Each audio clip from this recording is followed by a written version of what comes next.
جی جیسے میں نے پہلے کہا کہ دل کی تیاری، فرما برداری، حلیمی اور اپنے آپ کو پیش کرنا خداوند کے لیے بہت اہم ہے. اور خدمت کے حوالے سے ضروری نہیں ہے کہ ہم صرف پیغام دیں تو خدمت ہوتی ہے، یا ہم بشارت میں آگے بڑھ کر حصہ لیں تو خداوند کی خدمت کرتے ہیں. بلکہ کاشفہ جب ہم کسی کے لیے، اپنے ہمساؤں کے لیے، اپنے بہن بھائیوں کے لیے، اپنے عزیزوں کے لیے بھی کچھ کرتے ہیں، ان کی مدد کرتے ہیں، اپنی خدمت کو ان کے لیے پیش کرتے ہیں، تو بھی خداوند کی خدمت کرنا ہی ہے. اور اس کا ذکر ہم دیکھتے ہیں کہ متی کی انجیل اس کے 25ویں باب اور اس کی 42ویں آیت اگر آپ ہمارے لیے پڑھیں، 42ویں آیت سے لے کے 45ویں آیت تک. متی کی انجیل اس کا 25واں باب اور اس کی 42ویں آیت سے 45ویں آیت تک. کیونکہ میں بھوکا تھا تم نے مجھے کھانا نہ کھلایا، پیاسا تھا تم نے مجھے پانی نہ پلایا، پردیسی تھا تم نے مجھے گھر میں نہ اتارا، ننگا تھا تم نے مجھے کپڑا نہ پہنایا، بیمار اور قید میں تھا تم نے میری خبر نہ لی. تب وہ جواب میں کہیں گے کہ اے خداوند، ہم نے کب تجھے بھوکا یا پیاسا یا پردیسی یا ننگا یا بیمار یا قید میں دیکھ کر تیری خدمت نہ کی. اس وقت وہ ان سے جواب میں کہے گا کہ میں تم سے سچ کہتا ہوں کہ جب تم نے ان سب سے چھوٹوں میں سے کسی کے ساتھ یہ سلوک نہ کیا تو میرے ساتھ نہ کیا. جی بالکل، خداوند کہتے ہیں کہ جب تم نے ان سب چھوٹوں میں سے کسی کے ساتھ یہ سلوک نہ کیا تو میرے ساتھ نہ کیا.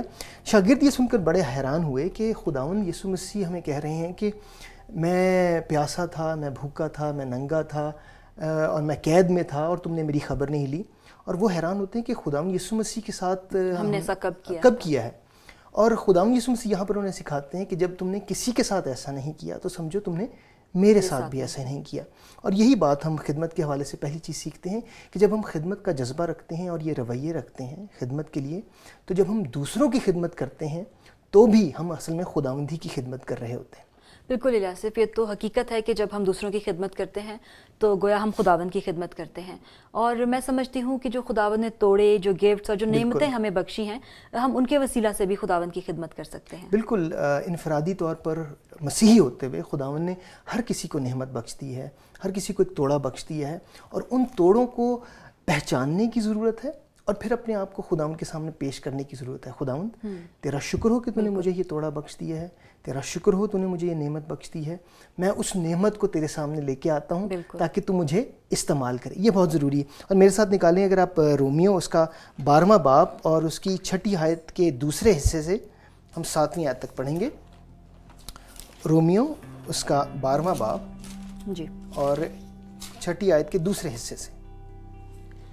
ہمیں طرح طرح کی نعمتیں ملی ہیں، اس لیے جس کو نبوت ملی ہو وہ ایمان کے اندازے کے موافق نبوت کرے.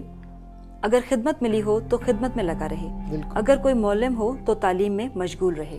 بالکل، یہاں پر خداوند کا کلام کہتا ہے کہ نعمتیں ہمیں طرح طرح کی ملی ہیں. اگر کسی کو معلم ہونے کی، تعلیم دینے کی نعمت ہے تو وہ تعلیم دے. کسی کو اگر نصیحت کرنے کی نعمت ملی ہے تو وہ نصیحت کرے، اور کسی کو اگر نبوت کرنے کی نعمت ملی ہے تو وہ نبوت کرے. کسی کو خدمت کرنے کی نعمت ملی ہے تو وہ خدمت کرے. اور اسی طرح اگر ہم پہلا کرنتھیوں اس کا 12واں باب اور اس کی 4 آیت سے 11ویں آیت تک دیکھیں تو وہاں پہ ان نعمتوں کا ذکر ہے. اور خداوند کا کلام کہتا ہے کہ نعمتیں تو طرح طرح کی ہیں مگر روح ایک ہے.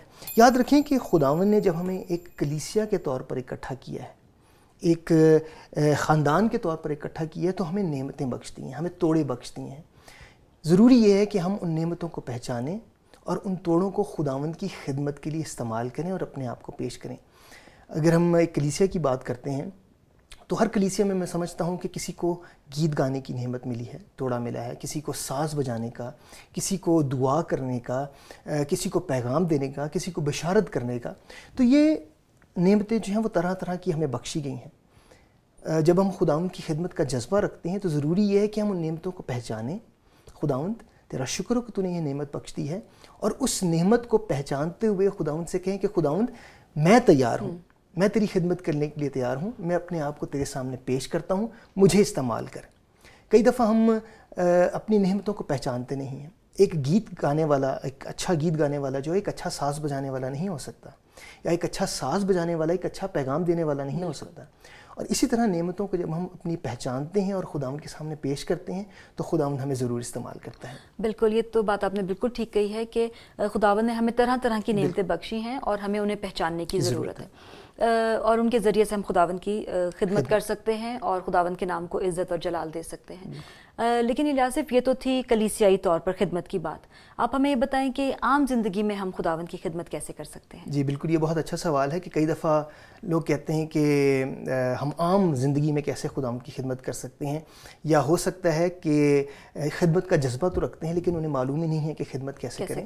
اس صورت میں اس طرح کہوں گا کاشفہ کہ خداوند کا کلام کہتا ہے ہمیں کہ جو کچھ کرتے ہو یہ جان کر کرو کہ خداوند کے لیے کرتے ہو. اور کلسیوں اس کا 3 باب اور اس کی 23ویں آیت میں اگر ہم پڑھیں تو اس کا ہمیں ذکر ملتا ہے.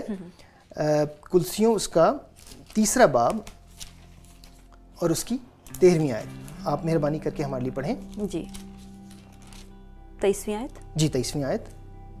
جو کام کرو جی سے کرو، یہ جان کر کرو کہ خداوند کے لیے کرتے ہو نہ کہ آدمیوں کے لیے. جی کتنی خوبصورت آیت خداوند کا کلام میں یہ ہے کہ جو کرتے ہو جی سے کرو اور یہ جان کر کرو کہ خداوند کے لیے کرتے ہو. میں آپ کو اس طرح مثال دینا چاہوں گا کہ اگر کوئی مسیحی جو ہے وہ کسی دفتر میں کام کرتا ہے اور اس کا دفتر میں کام کرنا اور ایمانداری سے سچائی سے کام کرنا بھی جو ہے وہ خداوند کی خدمت ہی ہے. خداوند کا کلام کہتا ہے کہ جو کرتے ہو جی سے کرو اور یہ جان کر کرو کہ خداوند کے لیے کرتے ہو. تو اس کا سچائی سے، فرما برداری سے اور سچائی سے جو ہے وہ کام کرنا بھی وہ خداوند کی خدمت میں حصہ ڈالنے والی بات ہے. اس لیے میں سمجھتا ہوں کہ یہ ہم عام مسیحیوں کو جاننے کی ضرورت ہے کہ خدمت صرف بشارت کر کے یا پیغام دے کے یا چرچ کے حوالے سے نہیں کی جا سکتی، بلکہ ہم عام زندگی میں بھی خداوند کے سامنے اپنی خدمت کو پیش کر سکتے ہیں اگر ہم دیانتداری سے، فرما برداری سے خداوند کے پیچھے چلتے رہیں تو. بالکل.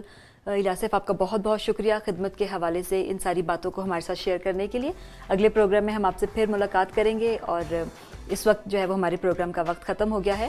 اور لیکن جانے سے پہلے میں چاہتی ہوں کہ جو باتیں ہم نے سیکھی ہیں ان کے خاص باتوں کا ہم خلاصہ کریں. بالکل ضرور. ہر مسیحی کی ذمہ داری ہے نہ صرف چرچ لیڈرز کی کہ خداوند کی خدمت کریں.